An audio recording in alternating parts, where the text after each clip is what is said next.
मोहम्मद का रोज़ा करीब आ रहा है, बुलंदी पे अपना नसीब आ रहा है। मोहम्मद का रोज़ा करीब आ रहा है।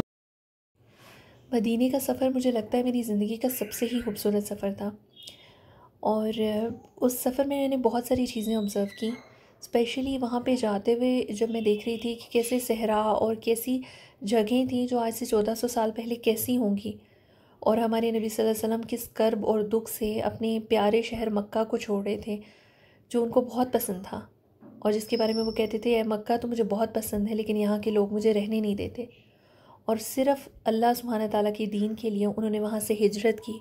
और जिस हालत में वो वहाँ से चले और जिस हालत में मैं जा रही थी, तो मैं देख रही थी, कंपैरिजन कर रही थी कि हमारे रसूल सल्लल्लाहु अलैहि वसल्लम उस टाइम पे कितनी तकलीफ़ और करब में होंगे और किस तरह से उन्होंने अपना सब कुछ अल्लाह के दीन के लिए कुर्बान कर दिया था। और जब हम उस रस्तों से जा रहे थे और मदीना की तरफ चल रहे थे, जो हम मदीना के करीब होते जा रहे थे, तो हमारी गाड़ी में मौजूद कुछ ख़वातीन ने जो है मोहम्मद का रोज़ा करीब आ रहा है पढ़ने शुरू कर दिया। और उसको जैसे वो पढ़ी थी, दिल में एक अजीब सी खुशी थी, एक मोहब्बत थी, और ऐसे लग रहा था किसी बहुत ही प्यारे बंदे से मिलने जा रहे हैं।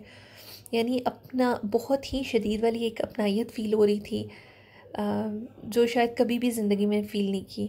मतलब जैसे होता है कि किसी ऐसे फ़ील हो रहा था जैसे किसी अपने से मिलने जा रहे हैं। और जो जो उसके करीब जाते जा रहे थे, एक अलग सी खुशी थी और बहुत ज़्यादा एक्साइटमेंट भी थी। और फिर जब मदीने की कुछ रोड्स ऊंची नीची थी और उन रोड्स पे चलते हुए हमें गुंबद हज़रा नज़र आया, तो जैसे ही वो नज़र आया एक अलग सी फीलिंग थी, एक ठंडक सी महसूस हुई आँखों में, एक सिर्फ़ आँखों में आंसू थे और मोहब्बत थी बहुत ज़्यादा, दुरूद पाक पढ़े थे बहुत ज़्यादा। खैर बहरहाल हम जब नबी सल्लल्लाहु अलैहि वसल्लम के प्यारे शहर मदीना में पहुँचे, तो उधर जाने के बाद होटल में चेक इन करने के बाद सबसे पहले ये था कि जल्दी से अब जो है मस्जिद नबवी में चले जाएं और वहाँ पे हाज़री दें, वहाँ पे सलाम करें, दुरूद पाक भेजें। और ये एक क्योंकि मक्का से जब वहाँ पहुँचे थे तो हम लोग रोज़े की हालत में थे और बहुत ज़्यादा जो है थकावट भी थी, लेकिन बहुत ज़्यादा एक्साइटमेंट थी कि जल्दी से हम लोग जो है मदीना की तरफ चलें, मस्जिद नबवी की तरफ चलें। और जैसे ही हम लोग वहाँ पे गए और गुंबद हज़रा के सामने बैठ के अल्लाह सुब्हानहू तआला ने तौफ़ीक दी, दुआएं की बहुत ज़्यादा, सलाम दुरूद आप सल्लल्लाहु अलैहि वसल्लम पे भेजे, तो बहुत ही ज़्यादा सुकून और ठंडक महसूस हुई। और जैसे ही शाम का टाइम हुआ, यानी इफ़्तार का टाइम हुआ, तो एक बहुत ही अलग सी फीलिंग थी। मदीना की अज़ान में भी एक ठंडक थी और वहाँ के लोग, जैसे हम लोगों ने हरम में जब मस्जिदुल हराम में हम लोगों ने किया था इफ़्तारी, तो वो एक डिफरेंट थी। लेकिन यहाँ के लोग इतने हॉस्पिटलाइज्ड थे, इतनी हॉस्पिटलिटी थी उनमें कि वो इतनी मोहब्बत के साथ हम लोग को कह रहे थे कि आप हमारे साथ जो है रोज़ा इफ़्तार करें। कोई मतलब हर लोगों की ख्वाहिश थी कि जितने भी लोग सामने हैं वो सब उनके साथ रोज़ा इफ़्तार करें। और इतनी मोहब्बत से वो लोग अपने साथ लेके जा रहे थे। और फिर जो अंसार थे, उनकी फ़ीलिंग आई कि वो कितनी मोहब्बत से महाजरीन को वेलकम उन्होंने किया था। यही चीज़ उनकी रवायात का हिस्सा है। और ये मैंने चीज़ ऑब्ज़र्व की कि हर बंदे की ख्वाहिश थी कि वो उसको ये सादत हासिल हो कि वो मेहमानों को जो है रोज़ा इफ़्तार कराएं। और बहुत ही ज़बरदस्त हम लोगों ने तरीके से रोज़ा इफ़्तार किया। उसके बाद जैसे ही अज़ान हुई तो जमात के लिए खड़े हुए, तो फ़ौरी तौर पे वो जो है वहाँ से जो है इफ़्तार के दस्तरख़्वान उठा लिए गए और चंद मिनट में जगह साफ़ हो गई। और फिर वहाँ पे तरावी पढ़ने का एक अलग मज़ा था कि नबी के शहर में हम तरावी पढ़े हैं। और फिर जो है रात को भी इतनी मज़ेदार हवा थी, ठंडक थी वहाँ पे। जबकि हम लोग अगस्त में गए थे और बहुत गर्मी थी, लेकिन उधर एक एक बहुत ही ठंडक महसूस हुई जो कि मक्का में नहीं थी। मक्का में गर्मी बहुत लग रही थी और यहाँ पे बहुत ठंडक सी महसूस हो रही थी। और नेक्स्ट डे जब हम लोग फिर मस्जिद नबवी में आए, तो हमें पता चला कि एक टाइम होता है महसूस जिस टाइम पे हम लोग रियाजुल जन्ना में जा सकते हैं। और मुझे बहुत ही ज़्यादा शौक़ था कि मैं चली जाऊं, लेकिन मुझे मौका नहीं मिला क्योंकि एक तो रश बहुत ज़्यादा था रमज़ान की वजह से, और कुछ उन्होंने कैटेगराइज़ किए हुए थे कि अरब एक तरफ थे, ब्रिटिश एक तरफ थे, पाकिस्तानी इंडियंस एक तरफ थे। तो वो करते करते ना हमारी बारी बहुत ही ज़्यादा लेट हो गई थी और वो टाइमिंग ख़त्म हो गई जो कुछ महसूस आवर्स के लिए उन्होंने उस जगह को खोला था। खैर मैंने बहुत दुआ की कि अल्लाह पाक तेरे हबीब, तेरे प्यारे रसूल के शहर में आए हैं और मुझे रियाजुल जन्नत जाना है। तो ये है कि अल्हम्दुलिल्लाह नेक्स्ट डे जब मैं आई तो मुझे बहुत ही आराम से चांस मिल गया। और ना ये कि मुझे चांस मिल गया, मैंने अल्हम्दुलिल्लाह वहाँ पे काफ़ी सारे नवाफ़िल पढ़े भी और कोशिश की कि मैं लोगों को भी जो है वो पढ़ाने में उनकी हेल्प करूँ, क्योंकि कुछ ख़वातीन इतना वो धक्कम पेल हो रही थी कि उनके लिए आसानी नहीं हो रही थी। तो मैंने कोशिश की कि चलो उनको भी पढ़ाएं, क्योंकि हर चीज़ का अजर मिलता है बेशक। तो उन लोगों ने भी उनकी भी हेल्प की थोड़ी जिस कदर हो सकती थी। लेकिन वहाँ पे बैठ के एक नबी सल्लल्लाहु अलैहि वसल्लम की ज़ात से एक मोहब्बत बहुत ज़्यादा फ़ील हुई, और जैसे कि वह जन्नत के बागों में से एक बाग का टुकड़ा था, और इतना सुकून और इतनी दुआएं। और हैरत की बात यह कि वहाँ पे ऐसे ऐसे लोग याद आ गए कि जिनके मेरे जहन में भी ख्याल नहीं था कि मैं उनके लिए दुआएं करूं। लेकिन ऐसे ही मेरे साथ मस्जिदुल हराम में भी हुआ, यानी जब मैं मक्का में थी तो तब भी ऐसे लोग मेरे जहन में आ रहे थे कि जिनके बारे में मैं इस तरह से नहीं सोच पा रही थी कि मैं इनके लिए दुआ करूँगी, या कोई मेरे इंटेंशनली मैं दुआ नहीं करी थी, लेकिन अल्लाह सुब्हान ताला की तरफ से मेरे मुंह से दुआएं निकल रही थी। और सेम इस जगह पे भी ऐसे हुआ कि कुछ लोग ऐसे थे कि उनके लिए मेरे मुंह से खुद ब खुद दुआएं निकल रही थी। और कई दफ़ा तो मैं झटक देती थी ना इस ख्याल को कि शायद मेरे वहम की तरह सवार होगी ये चीज़ें। लेकिन फिर मुझे ये यकीन हो गया कि अल्लाह पाक जिसके लिए दुआ कराना चाहता है ना, अल्लाह पाक ऐसी पाक जो जगहों पे उसके लिए दुआ करवा देता है और वो लोग आपको याद आ जाते हैं। ये अल्लाह का ख़ास करम होता है उन लोगों के लिए जिनके लिए आप दुआएं कर रहे होते हो। तो अल्हम्दुलिल्लाह मतलब कोशिश की कि हम बहुत ही मोहब्बत से इबादत करें, बहुत ही रिस्पेक्ट से इबादत करें।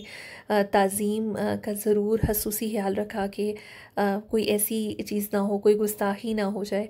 फिर ये एक चीज़ थी कि मैं वहाँ पे जब चलती थी ना तो मुझे वैसे तो मक्का भी बेशक ऐसी ही जगह है कि जहाँ पे हमारे प्यारे रसूल सल्लल्लाहु अलैहि वसल्लम के जो है वो कदमे मुबारक लगे हुए थे, लेकिन इस जगह पे तो मेरा दिल नहीं करता था कि मैं जूता पहनूं। तो मैं थ्रू आउट जूता नहीं पहनती थी, होटल से निकलने से लेके मस्जिद नबी में थ्रू आउट में नहीं पहनती थी। एक मुझे अजीब सा लगता था कि इस जगह पे मैं जूता कैसे पहन सकती हूँ, हाँ अपने नबी की मस्जिद में।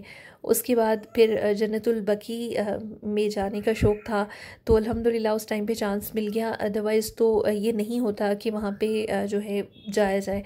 और वहाँ पे इतने बेहतरीन जो है सहाबा की कब्रें और इतना सब कुछ देख के, उनकी कब्रें मुबारक को देख के तो ये हैरत भी हुई कि हम लोग किस तरह से अपनी कब्रों को सजाते संवारते हैं, जबकि असल मामला तो अंदर का है, जिनके लिए जन्नतों के बाग जैसा है वो। तो वहाँ पे भी अहर गए और बहुत चीज़ें ऑब्ज़र्व की अल्हम्दुलिल्लाह। वहाँ की सनराइज़ भी मुझे बहुत खूबसूरत लगता था और सनसेट भी मुझे बहुत खूबसूरत लगता था। बस दिल करता था कि वहाँ पे बैठी बस देखती रहूँ इन चीज़ों को। फिर ये है कि बहुत सारी जगहों पे गए, मस्जिद क़िबलतैन में गए और भी बहुत जगहों पे अल्हम्दुलिल्लाह अल्लाह सुब्हान ताला की तरफ से जो है मौका मिला जाने का। ओहद के पहाड़ में गए, उस जगह पे गए जहाँ नबी पाक सल्लल्लाहु अलैहि वसल्लम के जब दंदान मुबारक शहीद हुए थे और आपको जो है पत्थरों के दरमियान, पहाड़ों के दरमियान जगह मिल गई थी और आपने वहाँ पे आराम चंद लम्हे किया था, तो वो जगह भी देखने का मौका मिला अल्हम्दुलिल्लाह।